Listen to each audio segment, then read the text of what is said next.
नमस्कार, मैं सीए आकाश अग्रवाल और ये CA Ritesh Singhal, legal adviser of Surat mercantile association.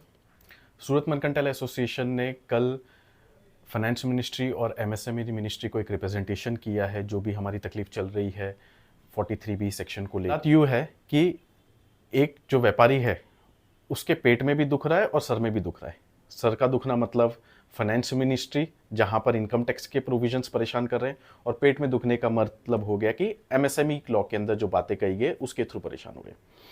तो अगर ये जो रिप्रेजेंटेशंस और भी बहुत सारी हो रही है, अगर इस रिप्रेजेंटेशन के अंदर 1 साल का एक्सटेंशन आ भी जाता है इम्प्लीमेंटेशन पे, तो क्या हमारी प्रॉब्लम सॉल्व हो जाएगी?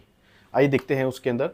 तो जो फाइनेंस मिनिस्ट्री को रिप्रेजेंटेशन किया गया है, उसके अंदर जो सबसे पहली मेन बात रखी गई है कि ये जो सेक्शन 43BH है, वो उसका इनकंसिस्टेंसी है इम्प्लीमेंटेशन के ऊपर। कि जैसे अगर मैं अप्रैल में माल खरीद लूं, तो मेरे पास पूरे साल का टाइम पीरियड है उसका पेमेंट करने के लिए, तो भी डिडक्शन मिल जाएगा, और मार्च में खरीदूं तो 45 दिन है। तो ये कहीं ना कहीं भेदभाव वाली स्थिति पैदा करती है। तो इस चीज को स्ट्रीमलाइन करने के लिए एक रिप्रेजेंटेशन किया गया है। दूसरा जो रिप्रेजेंटेशन है वो बहुत नॉर्मल सा है कि भाई अभी जब तक ये इनकंसिस्टेंसी है, जब तक सब कुछ स्ट्रीमलाइन नहीं हो जाता, तब तक के लिए उसको 1 साल के लिए स्थगित कर दिया जाए।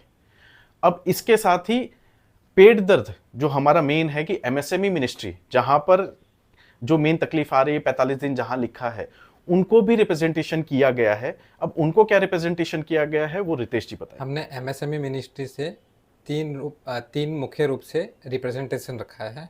पहला ये कि जो सूरत के कपड़ा व्यापारी हैं वो ट्रेडर की कैटेगरी के ट्रेडर में आते हैं या मैन्युफैक्चरर में आते हैं, और दूसरा ये कि जो 45 डेज़ का पेमेंट करना है वो अभी फ़िलहाल स्मॉल और माइक्रो यानी कि जो मैन्युफैक्चरर है और सर्विस प्रोवाइडर है उन पे ही एप्लीकेबल है। उन्हीं बंदे को 45 डेज़ के अंदर पेमेंट करना कंपलसरी है।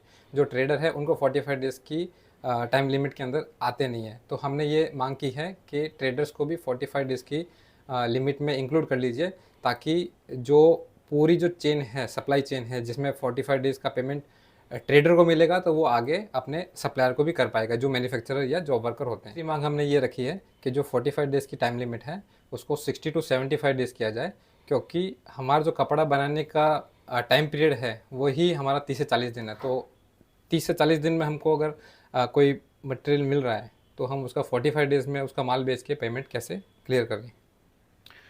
तो अगर इनकम टैक्स के अंदर फाइनेंस मिनिस्ट्री ने 1 साल का एक्सटेंशन दे भी दिया, तो ये एक सिर्फ पेन किलर होगा। जो हमारी जो समस्या है उसको सिर्फ एक बार के लिए पेन से आराम मिल जाएगा, रिलीफ मिल जाएगा। यही समस्या अगले साल वापस आके खड़ी हो जाएगी।